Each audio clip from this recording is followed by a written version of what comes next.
Pandey coaching के पाठशाला में पुनः आज आपका स्वागत है। और मैं चाहूंगा कि सबसे पहले हमारे वीडियो को जरूर शेयर और लाइक करें और हमारे चैनल को जरूर सब्सक्राइब करें। आज हम लेकर आए हैं उत्पत्ति के आधार पर शब्द के कितने भेद होते हैं।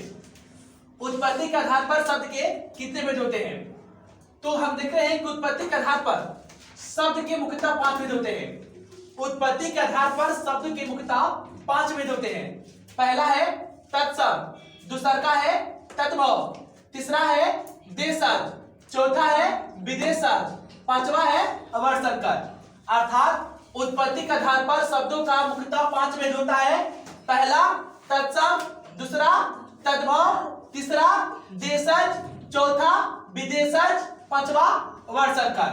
सबसे पहले पहला देखेंगे तत्शब्द। कह रहा है कि संस्कृत के वे मूल शब्द जो ज्यों के त्यों हिंदी में प्रयुक्त होते हैं उन्हें तत्शब्द कहते हैं। अर्थात संस्कृत का वो मूल शब्द जो हिंदी में क्या होता है जैसे कि तैसे क्या होता है प्रयुक्त होता है। अर्थात संस्कृत में भी वही लिखा जाता है और हिंदी में भी क्या होता है वही लिखा जाता है। अर्थात किसी प्रकार से ना संस्कृत के बदलाव में होता है और ना ही हिंदी में उसका बदलाव होता है। अर्थात संस्कृत के मूल शब्द को जो हिंदी में प्रयोग किया जाता है उसे क्या कहते हैं, हम तत्शब्द शब्द कहते हैं। या ये भी कह सकते हैं कि हिंदी में प्रयुक्त होने वाले संस्कृत के मूल शब्द को क्या कहते हैं, तत्शब्द कहते हैं। अर्थात हिंदी में जिस संस्कृत शब्द को प्रयोग किया जाता है उसे हम तत्शब्द कहते हैं। जैसे मान लो कोई संस्कृत का ऐसा बहुत सारे शब्द होता है कि बहुत सारे हम हिंदी में संस्कृत शब्द को प्रयोग करते हैं। जैसे मान लो कर रहा है कि उच्चारण हम लोग को प्रयोग करना होता है संस्कृत में, तभी हम क्या करते हैं संस्कृत में इसी शब्द का प्रयोग करते हैं। और हिंदी में प्रयोग करना होता है हम उच्चारण लिखते हैं। हिंदी में भी हमें लिखना होता है तो उच्चारण लिखते हैं। अर्थात देख रहे हैं कि संस्कृत में भी उच्चारण को उच्चारण ही लिखते हैं और हिंदी में भी उच्चारण को उच्चारण लिखते हैं। किसी प्रकार का कोई बदलाव नहीं होता है। तो अर्थात हम कह सकते हैं कि संस्कृत का वो मूल शब्द जो हिंदी में भी वैसे ही प्रयुक्त होता है उसे हम क्या कहते हैं, उसे हम तत्शब्द शब्द कहते हैं। कहता है जैसे फिर अंकुर शब्द है, ये हिंदी में जैसे संस्कृत रहेगा और वैसे ही क्या करेंगे अंकुर को वैसे ही लिखते हैं हिंदी में भी।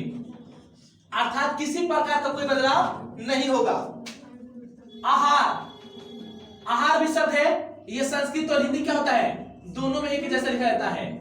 अर्थात हम कह सकते हैं कि इसमें किसी प्रकार का कोई परिवर्तन नहीं होता है। तो इससे स्पष्ट होता है। ऋतु है, ऋतु ये संस्कृत में भी ऐसे ही लिखा जाता है।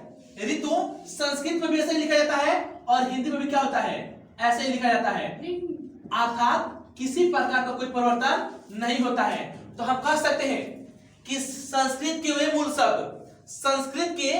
मूल शब्द जो हिंदी में भी वैसे ही प्रयुक्त होते हैं अर्थात उनको वैसे ही लिखा जाता है उससे हम तत्शब्द शब्द कहते हैं। अर्थात कोई अगर शब्द होता है कि उसको हम संस्कृत में लिखते हैं और उसी शब्द को जैसा संस्कृत में लिख रहे हैं वैसा हिंदी में लिख देते हैं, उसे क्या कहते हैं तत्शब्द कहते हैं। जैसे में उच्चारण हो जाएगा या हिंदी जैसे संस्कृत में रहेगा वैसे हिंदी में, अंकुर जैसे संस्कृत में वैसे हिंदी में, आहार संस्कृत में वैसे लिखेंगे हिंदी में वैसे ही लिखेंगे, ऋतु को जैसे संस्कृत में लिखेंगे वैसे ही हिंदी में। अर्थात एक शब्द को, ठीक है ना, अर्थात एक शब्द को एक ऐसा शब्द जिसका प्रयोग हिंदी में भी वैसा ही होता है संस्कृत में भी वैसा ही होता है उसे हम तत्शब्द शब्द कहते हैं। तो इसी प्रकार के जो हमारा वीडियो है आपको रोज नए मिलेंगे। मैं पुनः चाहूंगा कि आप हमारे चैनल को जरूर सब्सक्राइब करें और आने वाले दिनों में फिर ऐसे ही आपको वीडियो मिलते रहेंगे। धन्यवाद।